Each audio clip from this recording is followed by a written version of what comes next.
Good morning, everybody. Welcome.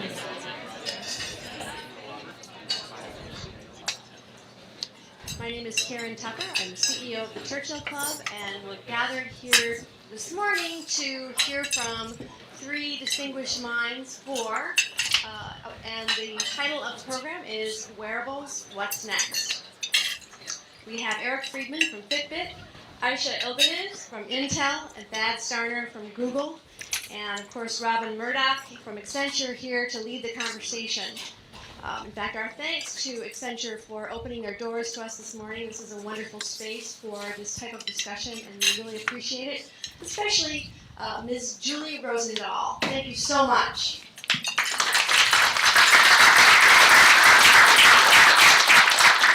For our new guests in the audience, a brief introduction to Churchill Club. We're in our 29th year as Silicon Valley's premier business and technology forum, where we convene up to 40 times a year in the interest of encouraging innovation, economic growth, and societal benefit. And we try to also curate the audiences so that it's very meaningful for you to connect with one another, as well as the ideas that you encounter, hearing from the speakers and conversing with them in Q&A. We are a nonprofit, member-supported organization, and we do invite you to consider joining us to remain close to the extraordinary conversations that we convene on a regular basis. Our next program is not announced, but I'm letting you in the room know about it. It will take place next Monday, the 24th of February, and we have the Secretary of Commerce, Penny Pritzker, in her first visit to the Valley as Secretary. She will be appearing at a lunchtime event in conversation with LinkedIn CEO Jeff Weiner. If you're interested in coming to that, please just see me after the program. And then after that, we have our Apple's Best Days Ahead. We observed that there are 3 new books out within the space of about 5 months, and we've invited the authors to come and opine on that topic. They've looked at it from the perspective of design, organization and culture, leadership, and collaboration. So I think it'll be a very interesting program. And then on March 19 in the evening in Santa Clara, we present Qualcomm's Peggy Johnson with Liberty Media's Greg Maffei, 2 really interesting thinkers, and they're going to be talking about a diverse set of topics from mobile and education to a number of things that they see relative to innovation opportunities. If you're tweeting, please use hashtag Churchill Club, and you will find other Twitter codes in your printed programs. Our moderator, Robin Murdoch, founded and leads Accenture's Global Internet and Social Business, which is part of the communications, media, and technology practice. Here, he works with top execs from large companies to help them capitalize and thrive with the changing digital landscape. And if you look at the projects that Robin's been involved with for the past couple of decades, he pretty much looks like a next-gen guy. Already in the 90s, he was helping media companies figure out how to bring their core businesses digital. And he also worked with consumer electronics firms to develop their mobile and gaming platform strategies. He's also been a very great advisor to the Churchill Club. So please do give him your warmest welcome this morning, Robin Murdoch. Thanks, Karen. Well, thank you.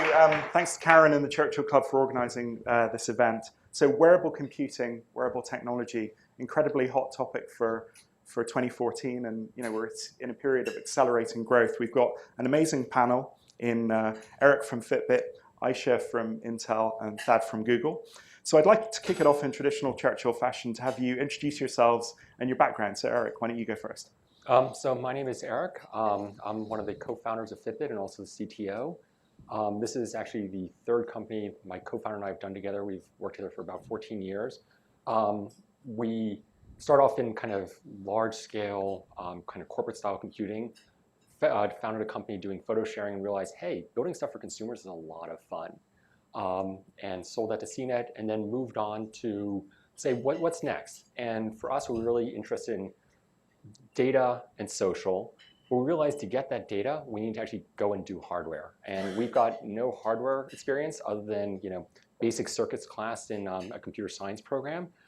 So In some ways, we were very lucky we didn't know what we were doing because we wouldn't have been dumb enough to start it. And it's been a lot of fun making the world a healthier place.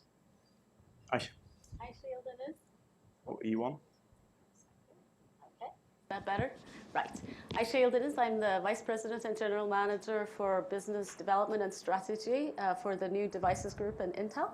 Our group is newly formed over summer. It's been more than 6 months or so. And we're looking at wearable technologies and beyond and how to form them and lay the groundwork for it as an Intel company like we've done in the past many, many years. And my background is I'm from Istanbul, Turkey, and I moved to Silicon Valley very lately, just 3.5 months ago, and I used to run the Middle East, Turkey, and Africa region, 67 countries, prior to this role, and was a part of the emerging market strategy for Intel, helped shape that and do things around the world, basically. How we're going to introduce technology to the next billions and billions of people who don't have it has been my focus. Hi, my name is Starner. I'm a professor of computing at Georgia Tech. I'm also a Googler. Back in 2010, I sent an email to Sergey, who I had met in 1998, about wearable computing and the fact that it seemed like it was getting really compelling recently. I've been wearing a computer as part of my everyday life since 1993, head-up display-based wearable computer, I should say. And much to my surprise, Sergey wrote back, and next thing I know, I was helping out with Project Glass. I've written about 150 papers on things like wearable computing, and currently continue to work with Google in trying to get Glass out there. So Thad, let's start with you. So 2 decades in wearable technology. It's a hot topic at the moment. Where are we with wearable technology? Where in the trajectory, and what can we expect? Well, everybody already owns one. So one of the first things we thought would be popular were MP3 players. We were working on the MPEG standard at the time, at least the lab was. And we really, were talking to Sony and said, why would you actually have a Sony Discman, which is this big, when we can actually make your entire music library in the next few years in a small device that's significantly smaller than a Discman? Unfortunately, Sony told us at the time, we just bought Columbia Records, so we feel a flash-based music player will actually encourage piracy, and the rest is history. But currently almost everybody has an MP3 player using their smartphone for that capability. So in some sense, wearable computers are already out there. These fitness devices have become prolific, and also Bluetooth headsets are commonplace. The next thing we're looking at is these head-up displays. And what we're trying to see is how compelling is that to the average user. And I believe it's quite compelling. Right. Ayse, Intel's obviously making a big bet. So where does Intel see wearable technology? Right. I think it's interesting why wearables now. I mean, we've been doing this research on sensors and different elements that we have showcased the prototypes at Consumer Electronics Show for probably 10 years. And, as I mentioned, our group formed just only 6 months ago. So I think that it's interesting. It's a trajectory of the technology has matured and the people have matured. But I think, the devices, we can debate for the evolution of the devices forever here. And you all know the, low power computing and the smartness is growing at an incredible pace. But the most important thing, I think, is that it's the people and how are they using it has changed. The people matured in so many ways that actually presented the opportunity. I think, as I mentioned, billions of people today are used to having things on them. And whereas technology used to be very particular, something out there that you used for a specific reason, now it became much more personal. And with the wearables, I think it's almost an extension of that, having the data all the time, but having it for yourself and fixing some pain points that you have wherever you are in the world, but fixing those issues you personally have and how a device is contributing to you, I think is almost unlocking that opportunity. And if we can also make them stylish, then it's going to be much more personal. And they're almost there and becoming, and we can talk about that. And Eric, Fitbit around since 2007. From what I understand from external data, you are very much the leader in wearable tracking devices. How is that market evolving? What have you seen, and where are we headed? Well, so, excuse me. So I think that for us, the big thing is we would not really classify ourselves as wearable computing technology. No more than, wristwatches in the 1920s would classify themselves as, the latest and greatest in mechanical technology, although, there were definitely the engineers of the time who had these skeleton watches where you can see all the gears. Most people just really like the fact they could tell time. And for us, we view kind of where we are now in the same way, and a lot of it's built on work that has come before us in terms of miniaturization, low power, the fact that the processor in here used to take up the size of a room in the 1970s. Same low power processor still can't do floating point arithmetic, but it now can power a Fitbit. And so I think if you looked at our audience, there were definitely the very early adopters after we announced at TechCrunch who were really the engineers and look at this really cool technology. I think if you look at most of our users now, for them, it's an emotional attachment to the data and to the motivator. And for us, I think where we see wearable technology going is once it no longer becomes technology to somebody, then it's pervasive. So you've been, if we can stay on with you for a second, you've been observing people's behavior with this technology, going from, as you said, the early adopters, back in 2007, 2008 to where we are now, where, like you say, it's become pervasive. How have you seen that sort of interaction and that behavior change? Because your people are uploading a great deal of data to you. I don't think we've necessarily seen a substantial change in how people perceive it. I think for me, what was a bit of a surprise was actually how quickly it went mainstream to middle America, and how quickly it transitioned from the core people who like technology to the people who like knowing health and wellness data, which is a reasonably different demographic. And kind of then the evolution of form factor and how it's changed over time to, there's still the people who really like the clip-based step counter and altimeter and sleep tracker, where it either goes in your pocket, or for a lot of our female users, they want something that disappears into their lifestyle. They don't want something that's out there on their wrist because their wrist is occupied by other fashionable accessories. So they really want something that clips their bra. Whereas, for a lot of men, they want the fashion accessory, or sometimes they just want it to disappear because they already have the watch or something else on their wrist. Right. Thad, so talking about interaction, the model of interaction with the head-up display is very different from a subtle interaction model like maybe Fitbit. How are you seeing that evolving? Because clearly Google Glass is very, very different from anything we've seen before. But it has some of the same principles. Paradoxically, when you bring technology closer to the body, it disappears. Think about how you use eyeglasses. It's something that a lot of us have, but you don't think about it at all. It's very different than, say, using opera glasses where you're picking it up all the time, right? So when you bring the technology closer to the body, suddenly it just becomes an extension of yourself. And one of the big things is the time between the intention to do something and your action to do it. It's one of Larry Page's more favorite quotes, which is, what we're trying to do is reduce the time between intention and action. Suppose I'm with a group of students and we're talking about touch screens. If I need to know something about, say, the refractive index of acrylic, I can actually do a quote, do a web search that quickly and find out that the answer is 1.492. Did you just do it? Right, that was the interaction. Very good. So the ability to have interactions that are that quick, access to knowledge that quickly, is really a different way of thinking, a different way of interacting with the world. And one of the things we've been doing with Glass is making a lot of the things you do with it micro interactions, things you can do in 2 seconds or less. And it seems to be a magic number, somewhere between 2 and 5 seconds. When you can do an interaction, or at least start an interaction in that 2 to 5 second range, it creates no barrier to using it. Anything beyond that, your use of it goes exponentially down. Right. Ayse, you mentioned fashion, and I know that you've got a deal in place with Barney's. Can you talk a bit about the role of fashion in these devices? Sure.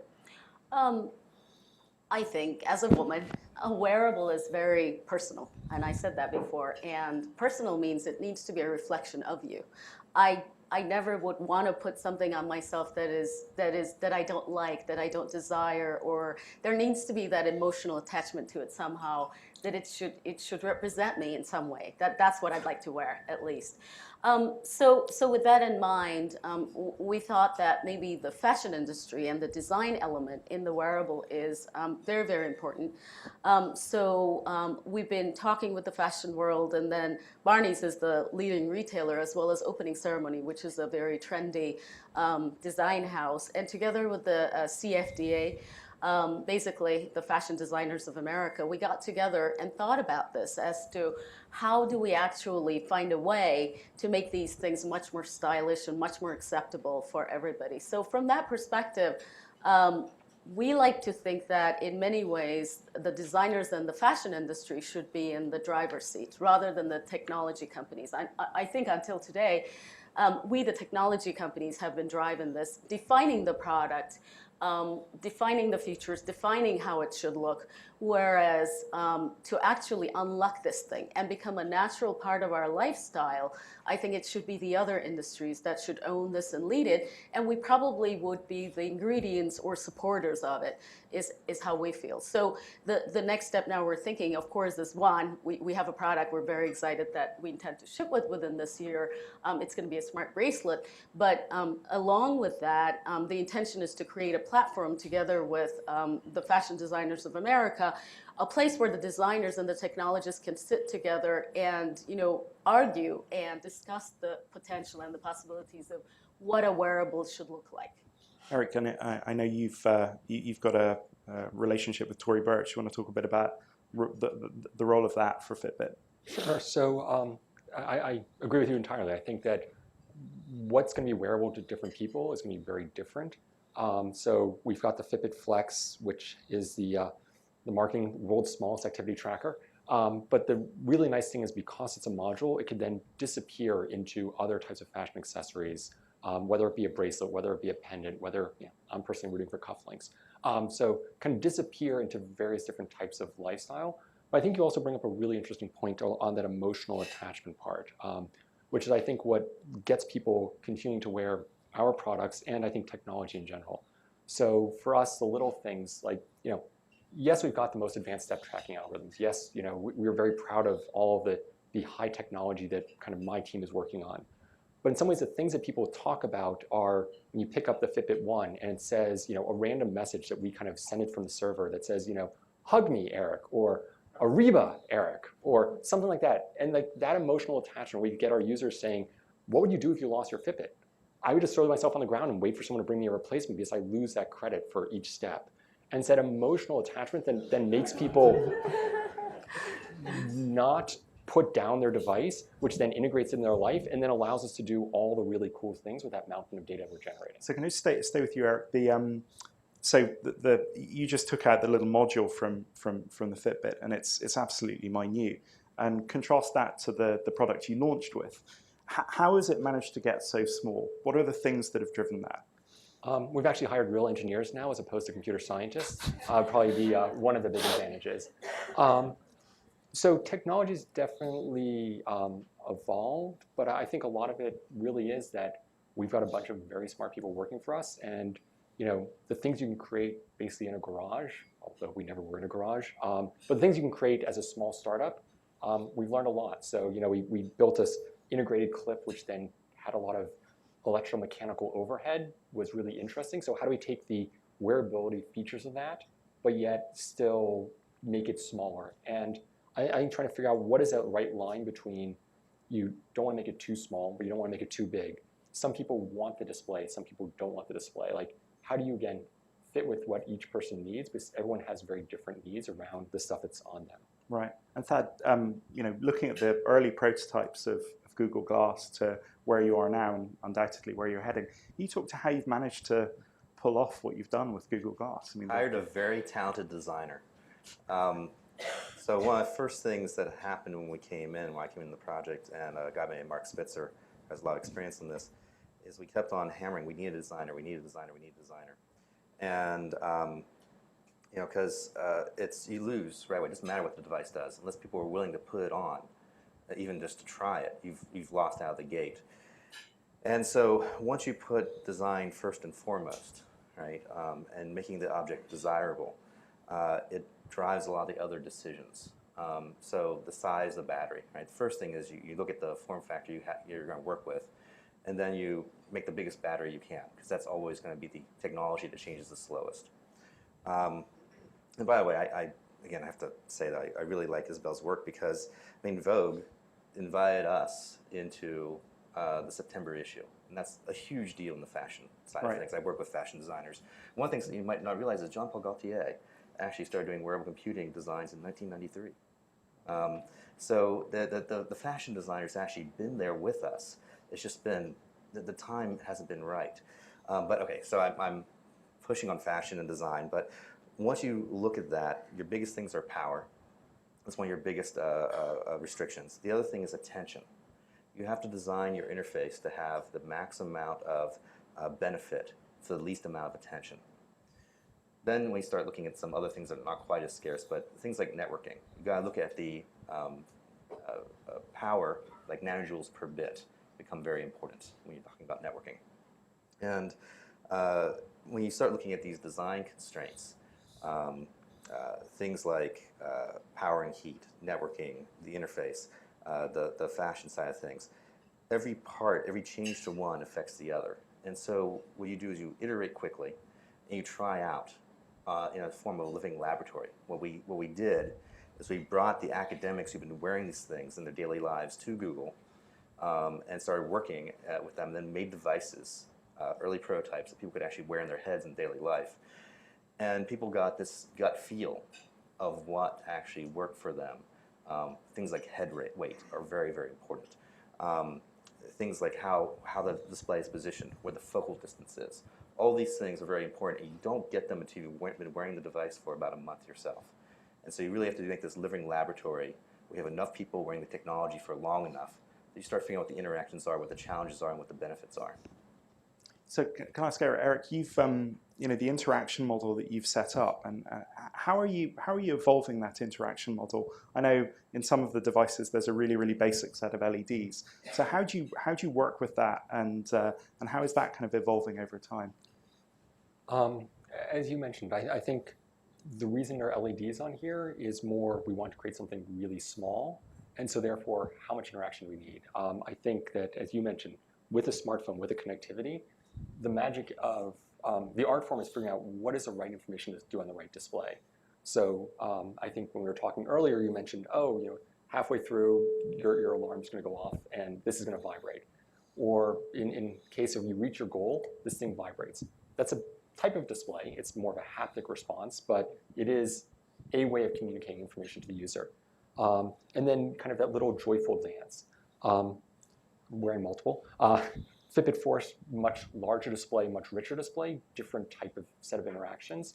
But again, trying to figure out, well, do we do social here? No, social really belongs on that mobile platform that's always connected, but has a much richer display, versus what belongs on something like a website or a tablet with a much richer data exploration, where it's just too small to do that on a phone-based device. So yeah, so what is the role of the mobile phone that you carry with you? I mean, I know Fitbit, Google Glass both do rely somewhat on having the extra device. So what's the role of the mobile phone relative to wearables, and how do you see that evolving? So I think that it's both connectivity platform. It's also a data gatherer. So there's things that make sense to be gathered on the mobile phone. iPhone has recently announced, or it's not so recent anymore, kind of the low power processor that is a sensor gatherer, which I think is great for certain types of things. There are definitely activities that you do where you're going to have your phone on you, and might as well use the massive battery on the phone and the massive data gathering and massive processing power on the phone. For other things, you get home, playing with your kids, the phone, for a lot of people, comes out of the pocket, sits on the counter. The phone is no longer a useful metric at that point. So I think trying to figure out where is the phone with somebody, what processing can you offload, and what display can you offload. And it's all about figuring out where is the right place for each piece of data to live, where's the right place for each piece of processing to live, and where's the right place to display that output. So Ayse, where does Intel kind of see the opportunity for you around wearables? In terms of future opportunities? Yeah. Sure. Well, I mean, let's look at some of the numbers in the forecast that some companies have put out there. So 2017, 300 million units is the number that's being talked about, which is an exciting number. But knowing the numbers of 2013, we have some ways to go there. So it's going to be a journey. I think we as the technology companies will have to figure that how to probably open those floodgates is probably the biggest question mark right now. But if I may even up-level that further, why this is a big deal for Intel, for us, is that we're looking at 2020, 2025, where we're talking about 30 billion or 50 billion Internet of Things opportunities, where humans are probably very important, but just a piece of the bigger, connected, smart universe and puzzle of things. And where when these things can actually seamlessly talk to each other and they make each other much more smarter, then the opportunity for technology and the use for humans is going to be much, much bigger. So from our perspective, we're very vested in finding ways to get into those billions of things to make that universe happen. So from that perspective, we're working on SoCs very heavily. And then different platforms that's going to unlock doors. And just as I mentioned a couple of minutes ago, it is enabling the other industries, not just the technology industry or the technology stuff people buy. Rather, it's the chairs and the desks and the bottles and your handbags and your different things that are going to be smart and how they interact with you. And when we make them smart, then I think the world will be very interesting, and that this is the underlying factor of our interest as Intel. So you mentioned sort of the sectors, and I know, Thad, you and I were talking earlier about sort of the way Google Glass could be used in a commercial context. A lot of wearable technology, the focus is very much on the consumer at the moment, but how do you see that evolving in the commercial context, and what are some of the opportunities? Well, I always take the same view that Jeff Hawkins did with the Palm Pilot. You make a device that is useful to a lot of people. The core functionality goes across the general consumer market. Then people tend to adapt that because it's cheap, because it's out there, people know how to program it. They adapt it to their particular vertical. And we've seen that with the Pilot, for example, but also now with iPads. People are taking iPads and put them into point-of-sale terminals. They're not necessarily the best device for that, but they are good enough, and they're cheap, they're inexpensive, everybody knows how to program for them, so why not? I think we'll see the same thing with these wearable devices, especially these more general purpose wearable devices, that as they get traction in the consumer realm, people will then take them into these vertical markets, like the one I'm working on at Georgia Tech right now is order picking. And I think you'll see 100 million to billion-dollar companies being spun off in these niche markets. So can you give an example, that order picking example, how wearable technology plays into there? Well, so $1 trillion worth of goods are picked from 750,000 warehouses every year. 80% of those warehouses are picked by hand. And when you're doing that for something like an automobile assembly line, any errors are a huge issue. You're picking for 6 cars at a time. Those parts then go to the assembly line to be hand added to the car. If you pick the wrong part, it stops the assembly line. It costs a huge amount of money. So what people have been doing is going from these paper-based pick lists where you have 8-digit numbers to wearable computers where it whispers in your ear which part to pick next. Or there's pick-by-light systems where each bin is wired up with the number of parts you need to pick. But the thing is, we found that these pick-by-light systems, these pick-by-voice systems are still not, while they get rid of a lot of the errors, and they're faster than pick-by-paper, they're still not as fast as a head-up display, just showing you a diagram of which bin to pick on that shelf. And so far what we're seeing, this is new results coming out of my lab as of 2 weeks ago, it looks like doing a head-up display is about 1/10 the cost of the current state-of-the-art out there, and eliminates errors, has less errors than the other methods, and is faster. So it's kind of a win all the way around.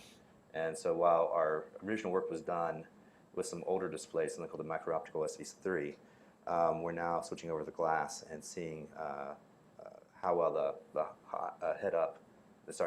a higher position of glass helps with students or picking tasks. We expect some good results soon. It's fascinating when you start talking about sort of wearable technology in a commercial context.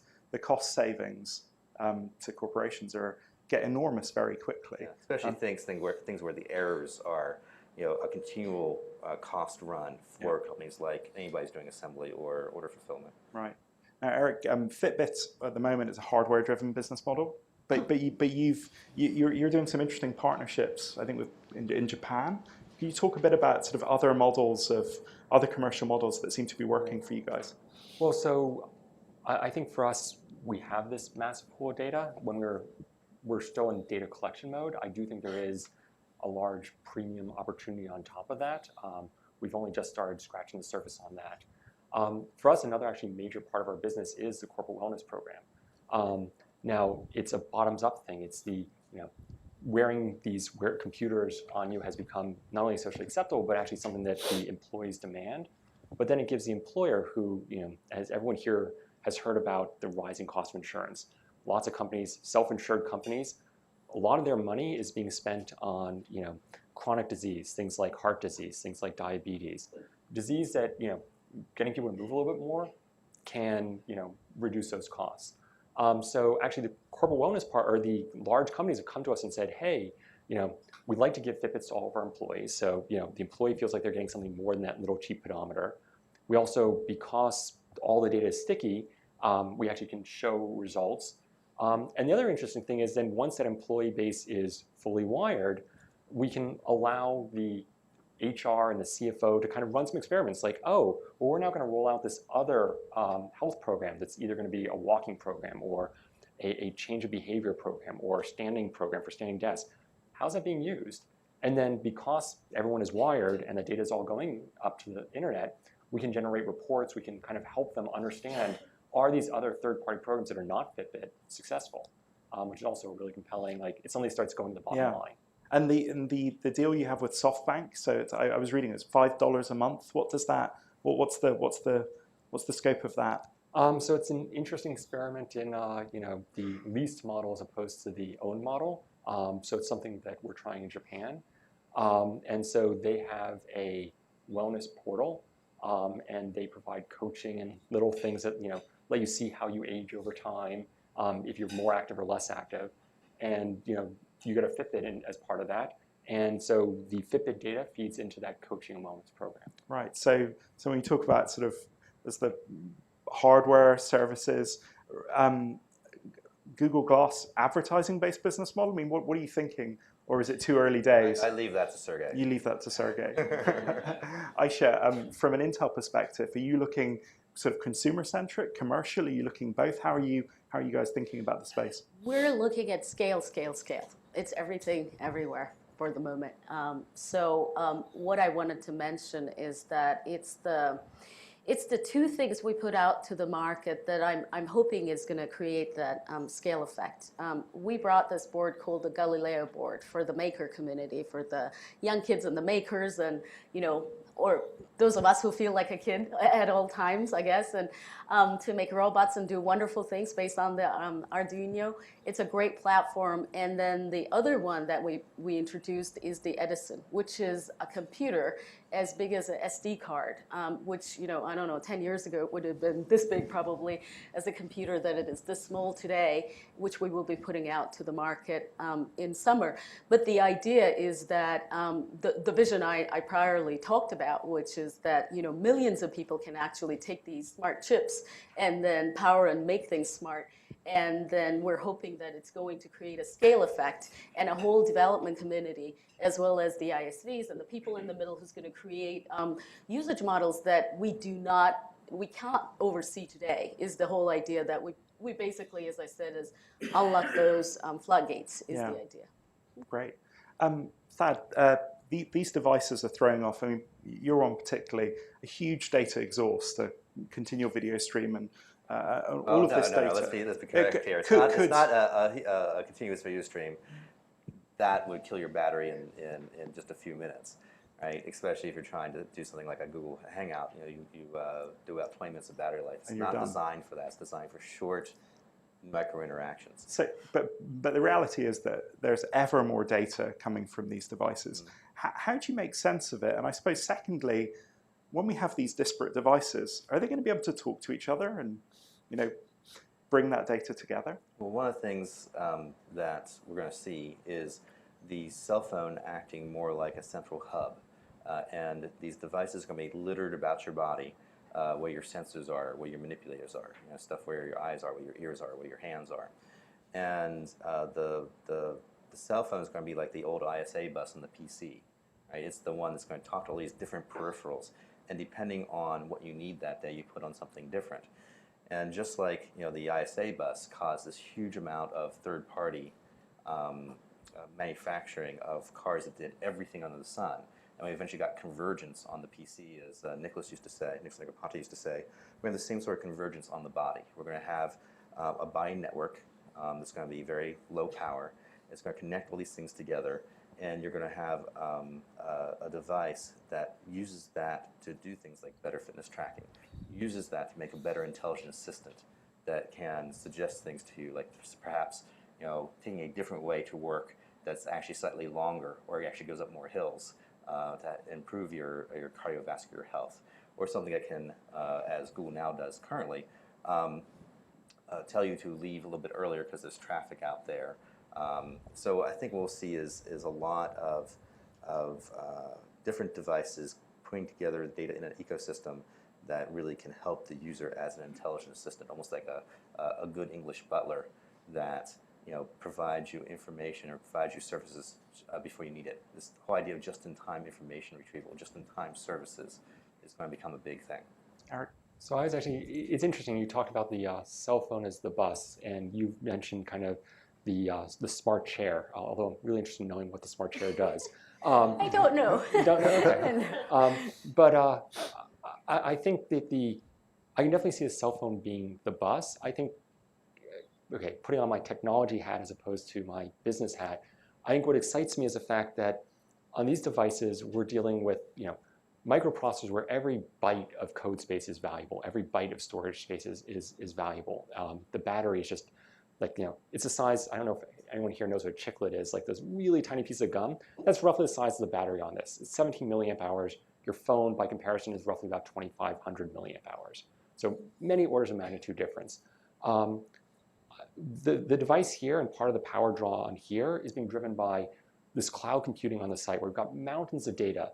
The engineers who live in that world don't think about bytes. They've got garbage collection. They've got things that basically just memory. Who cares about memory? I've got 128 gigs of memory on this device. Like, it's a very different way of thinking about computing. And obviously, they do care about memory. It's just at such a different scale. But yet, for example, data security. How do you develop encryption that works on here where you can't do floating point math, but yet works well to the cloud all the way end to end and makes it compelling? To me, those are really exciting technical problems that we get to solve. And so I think what's going to be interesting is where does some of this data, like stuff from the Google Glass or stuff from Fitbit, what can we run here? Like what kind of processing do we run here? What kind of stuff do you do on the cloud? And then Fitbit has an open ecosystem. We actually, rather than having the API being driven on the phone-based layer, it's more driven through the cloud-based layer, just because that's where we have the interesting computational analysis of the data, which then comes back to the phone and it goes in a round circle. I'll put my tech hat on. Okay. Let's slug this one out. Yeah. So for every bit you get from the cloud, you can actually get 10,000 bits from flash memory. So suddenly, things that, suddenly a fat client instead of a thin client makes sense. And every time we've seen these devices, they've gone more and more fat client through time. When you look at things from simply a physics standpoint, sometimes it pays more to cache a lot of computation and data locally. Matter of fact, Larry and Sergey did a paper in 1998 that actually plotted the increase in static content on the internet and the increase in flash memory. And the intersection of these two exponential curves are right about now. You can actually cache a good chunk of the static content on the internet on your phone and just have retrieval there, which is so much more energy efficient than trying to get it from the web. And so while I agree, getting stuff in the cloud is important, it turns out that the balance is often, it's much better to cache, especially when you have intelligent sensing and when your network is low power and when you have connection, that sort of thing. But I think, sorry, Karen. sorry, but I think that's true when you only care about your data. But again, in our world, and I do have very much that health and wellness hat on. But the thing that gets me up early to go to the gym, okay, nothing gets me up to go early to the gym now. But back when I went to the gym, the thing that got me up was that peer pressure of my buddy waiting for me, who was going to mock me, or who I was just going to let down because, well, why did Eric sleep in and I was, lifting? I agree, but you use the few bits you do for that sort of thing, for those little few bits of real-time data that actually matter the most. I think that, yeah, I agree that there's definitely, that's the reason we send steps up as opposed to the raw, accelerometer strain. Yep. But I do think that the magic happens when you have that cloud connectivity, that hub connectivity and the device connectivity. Oh, yeah. I think we're violently agreeing here. We're violently agreeing. I've one final question, and then we'll take questions from the audience. And Thad, I know this is an area that you've looked at. When will I not have to charge my device and you'll be able to just harvest the energy? Okay, anybody want to make multiple billions of dollars, figure out how to tap into the power cycle of human food. Seriously, it's just possible. You can actually, when we talk about 200 calories in a can of Coke, right?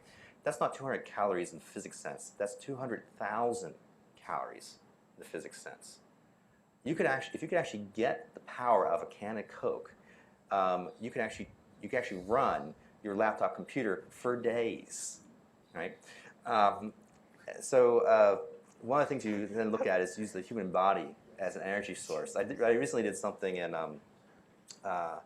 my mobile ubiquitous computing class where we figured out that if you could just hype up the human metabolism system to be about the pace of when you're hiking, right, throughout the day, you can jump over a 20-story building. Let's see if this is right. 200 times, right? There's enough power there. Just in the excess energy you're putting off. In the meantime, what we're relegated to doing is doing things like body heat to generate power, which is very inefficient. Or self-winding watches have existed for centuries, and they can recover power from motion. The ambient power around the human body is tremendous. You can do a lot of stuff with it. The problem is we're still about order of magnitude off. Right. Being able to say, create a generator that runs your phone just from your walking.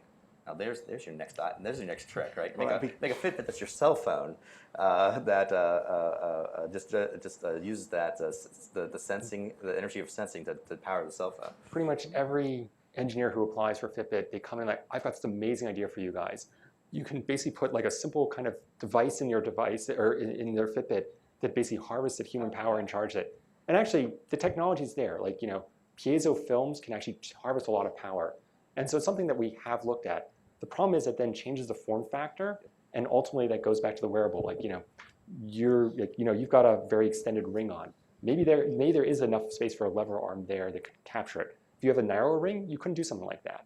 And so I think that one of the challenges with kind of the power harvesting technologies is, unless they become really small and basically don't interrupt the overall flow of the device, I don't see them being adopted. Shoe inserts. We have to have time for questions. That's the chair thing. That's the chair thing. There we go. It's the knee bouncers. The knee bouncers are very good at wearable technology. God, I'm really looking forward to the day to charge things. Questions? I have a question there. I want to bring the microphone.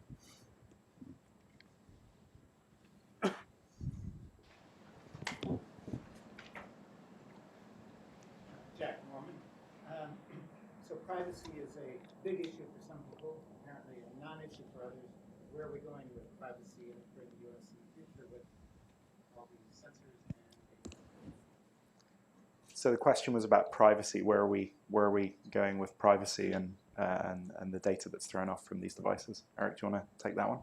So I think it probably depends on the type of device and the type of data, and the type of company. So at Fitbit, our view, and it's something we struggled with because, as I mentioned, the more we have evidence that shows, if each friend you add, or if you add a friend to your Fitbit kind of community, you suddenly move about 27% more. So that's a massive increase in terms of how you do it. And I'd be happy to kind of walk through how we actually did that as a double-blind experiment and all kinds of other cool stuff. But so there is that definite interest in the customer's side to make it more social, but yet allowing people to control that data. So kind of the policy we've come up with is your data is yours. So we allow you to access it via an API.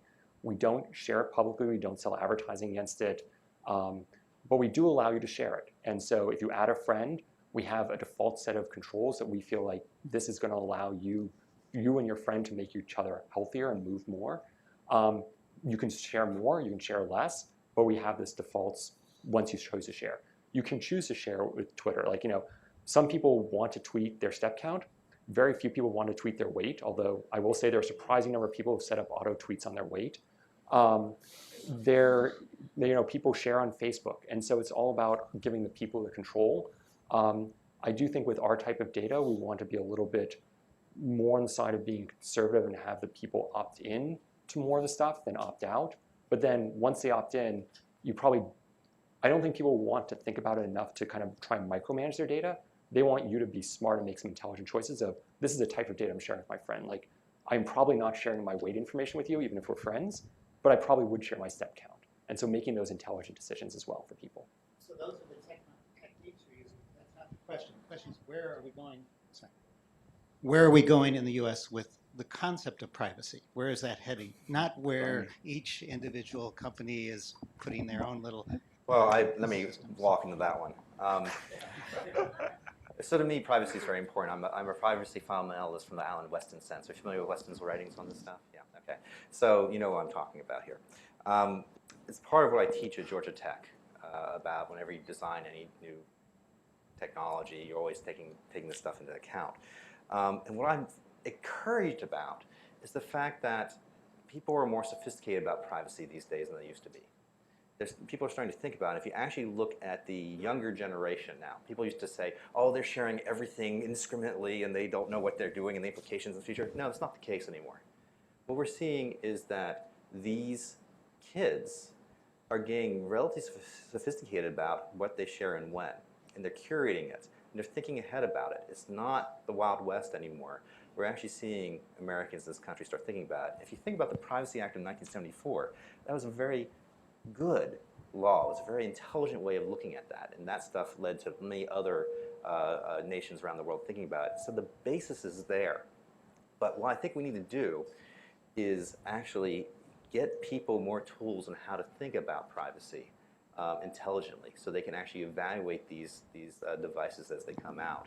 I'm actually encouraged by what I'm seeing, believe it or not, about what the common person in America is starting to think about with regards to this. And I think that as a privacy advocate and fundamentalist, that one of the best things I can do as a teacher is provide better tools of how to think about and how to evaluate stuff. Great. Can I just, completely different perspective, if I may. Nothing to do with privacy, but I can't help myself share this with you folks because it's something I feel incredibly strongly on, is you guys all been watching around the world what an amazing effect having the social networks is creating everywhere else around the world. I was in the heart of Egyptian revolution when it was happening.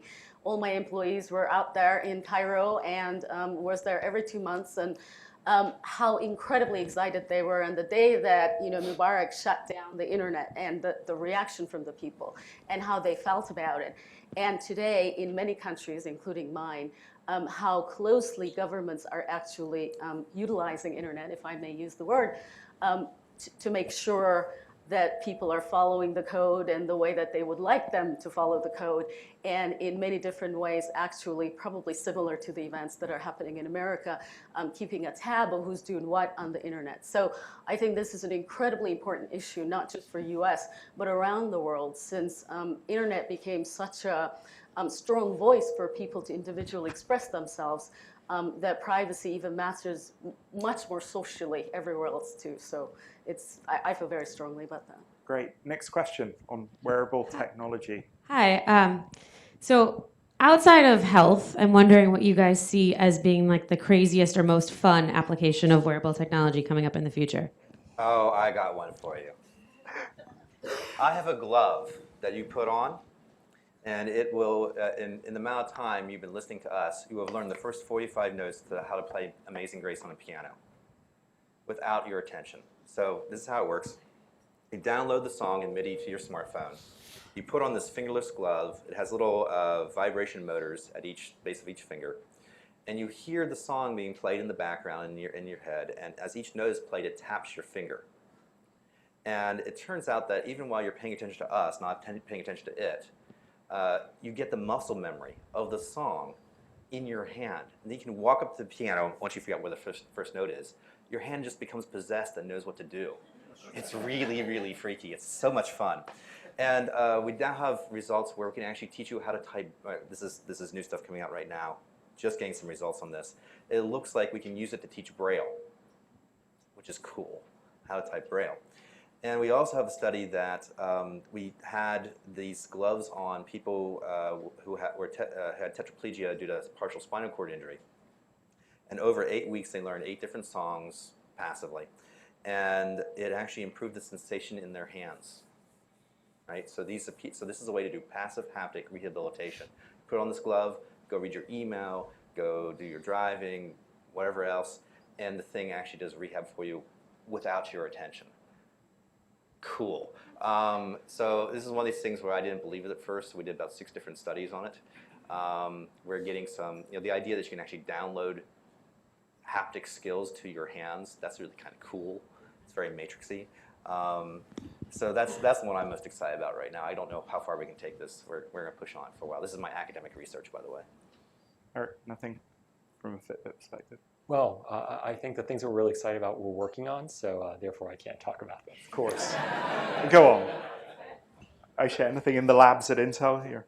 Well, Wanting to share? nothing to share, but Disappointing. personally, I'm waiting for the day the wearable actually is going to do something great, that it senses a woman's emotions, and if she feels depressed, calls the best friend and gets her to tell you, you look wonderful, and this is how you should feel, and this is why you're great, and just turn into this incredible organic little butler, as you mentioned before, that actually does a normal human need. I can't wait for that day, and secondarily, I think, as I mentioned before, I mean, we talked about the power problem. 70% of Africa does not have electricity, right? There's humongous problems we need to fix before we can actually make all this technology work for everybody on the planet. So I can't wait for the day that wearable will probably take care of some of the issues of those people on the ground, but I'm sure we'll get there very soon. Since they can't talk about their stuff, I'm an academic, I can talk about my stuff. Look up FIDO, Wearable Computers for Dogs. Mobile Music Touch, the thing that teaches you your hand skills. Look at our Smart Sign on Glass, way to learn language while you're walking around. And also look at our chat work, which is a wearable computer to help marine mammalogists do two-way communication work with dolphins. Next question. I guess my question is about these devices that require hardware. And is there a comfort gap or a knowledge gap between the current set of investors in the venture and other investing communities and the types of investors that are going to need to invest in this wearable technology? That's one for you, Eric. So I think that really depends on the person pitching, which I think actually has more to do with whether people can raise than anything else. But I think almost every VC that I've encountered that has been around for a while has been burned by a hardware company. They tend to consume larger amounts of cash, although they're getting much, much cheaper. I can remember during one of our early pitches, we had said, oh yeah, we're on the market, et cetera, and we spent on the order of a couple $1 million at that point. And they basically didn't believe us. It took one of the associates to say, oh no, they're actually shipping and profitable. It's not you can actually do that on that much money. But I think that it is a major investment. I think it takes a braver investor. We've got a very supportive board as a result, and they've actually now gone on and invested in a whole bunch of other Internet of Things type companies, actually together. So I think it's something that people just have to work to get over and get a comfort zone. And just like some people want to invest in B2B and some people really prefer B2C, it's just going to be a comfort zone thing. I'm glad you pitched directly to Sergey. So ahead of that. What have you been able to do at Google?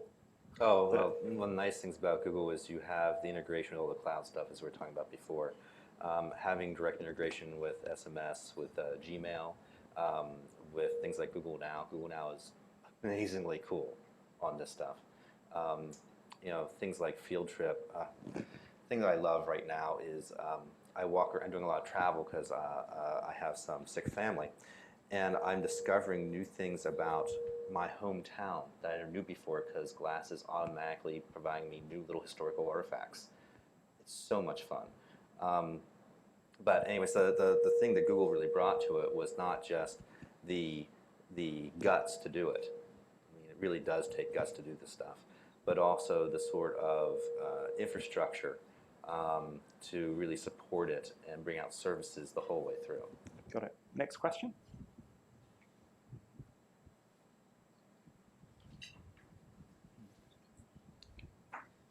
Hey guys, Brent Bloom with Accenture. Curious to hear your predictions about the growth of wearables in the consumer space versus the enterprise space. If you think about the consumer side, you've got a bunch of people you have to convince that it's fashionable. You've got a fragmented sales channel, and you know, just in general, I think a tougher battle on the value prop's a little bit more murky for some people. On the enterprise side, you've got deeper pockets. You know, you've got your automotive assembly line where 5 minutes of saved time is millions of dollars, and they're not fashion conscious. How do you guys think these two cycles will evolve? First of all, they are fashion conscious. Just automobile workers are fashion conscious. Okay. Let me give it a go, and you guys go ahead. I think revenue-wise in the short term, enterprise is a more obvious opportunity. But the real problem is to make this be used by masses, and enterprise space only is not going to bring that. So we must collectively find the way to open it up for usage models for millions and billions of people, and that's when it's going to become a much bigger consumer opportunity in the long run. But we have some ways to get to that number is how we're looking at it. But in the short term, there's so many different cool, already working, money-making enterprise applications that there are. But you know, it's a chicken and egg story. Is it the enterprise space and the people adopt that, or vice versa, which we have seen in the past? Both of the applications happen. So we're yet to see, but I think the longer run big opportunity is in consumer. I would also say that we're seeing more bring your own device type interaction. Excuse me, be it phones to work. You know, it used to be your employer provided your phone. Now it's becoming increasingly common that you bring your own. With Fitbit, we see people bringing their devices to the office, which is what gets their employer to then go and buy devices for everyone. And you look at things like, so our CRO is from Camelback. You know, in the military, people were wearing their Camelbacks, and that's what then got the military to then buy Camelbacks for everyone and deploy it across the field. And so I actually think that because a lot of this technology is so inexpensive, things like Kickstarter, so you know, I think that's really leading the way on a lot of this investment, showing demand. But because I think there's such consumer demand, people are bringing it into the office, and they go, oh wait, this is making me more productive. Let me roll this out across the entire company. Let me follow on that. One of the big stories there is Blackberry. Back when it was a security risk to bring your phone to the Navy, to Office of Naval Research, or to any of these military things, they resisted doing any specialized stuff for the Navy unless it failed. But people got so addicted to their Blackberries that the military had to adapt to it. And so in that case, the consumer level stuff actually forced a major customer in the US military as it just became part of people's lives. And so I think that, again, going to the consumer is the way to actually enable a lot of these verticals, a lot of these niche places. Super. I think we've got time for one more question.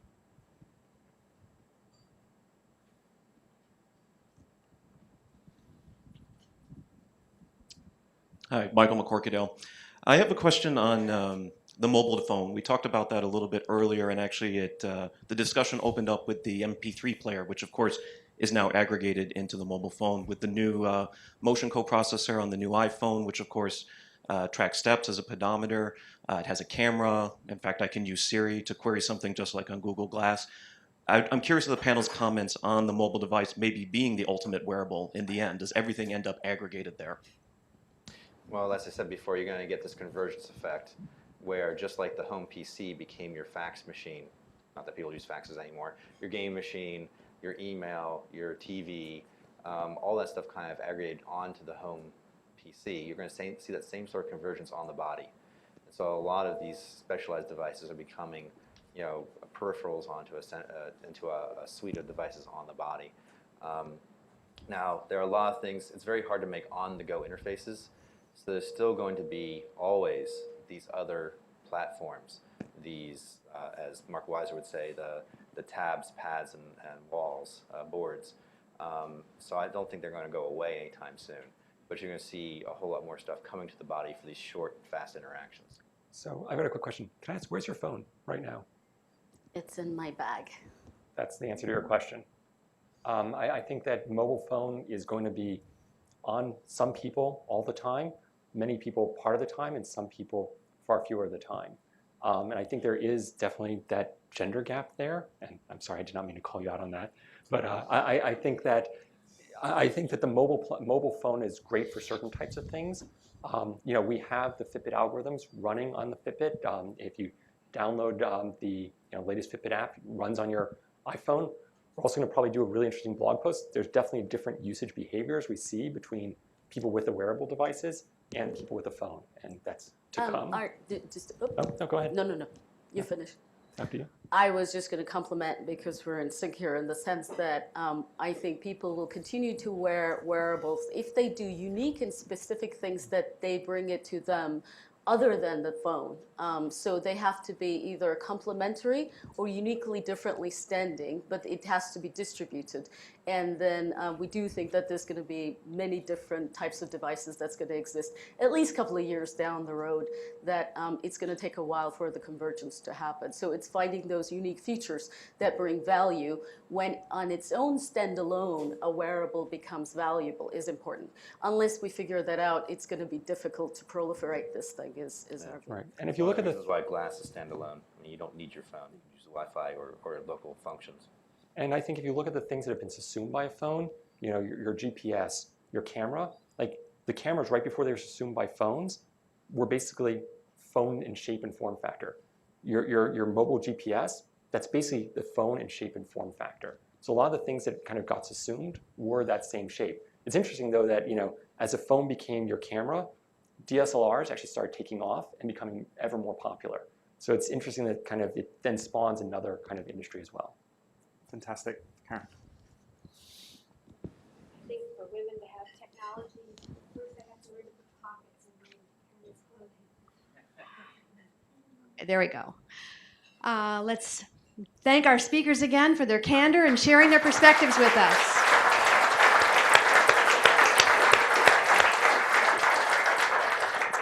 And Robin for guiding the conversation so well. As a small gift for you this morning, we have a wearable. It is the Churchill Club speaker t-shirt. All right.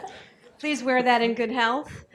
The recording of this program will be available on our YouTube channel, which is youtube.com/Churchill Club, maybe even this afternoon, but probably tomorrow, barring any unforeseen difficulties. So please do spread the word if you enjoyed the conversation. Hope to see you soon at a Churchill program, and you have been a wonderful audience. Thank you so much. See you next time.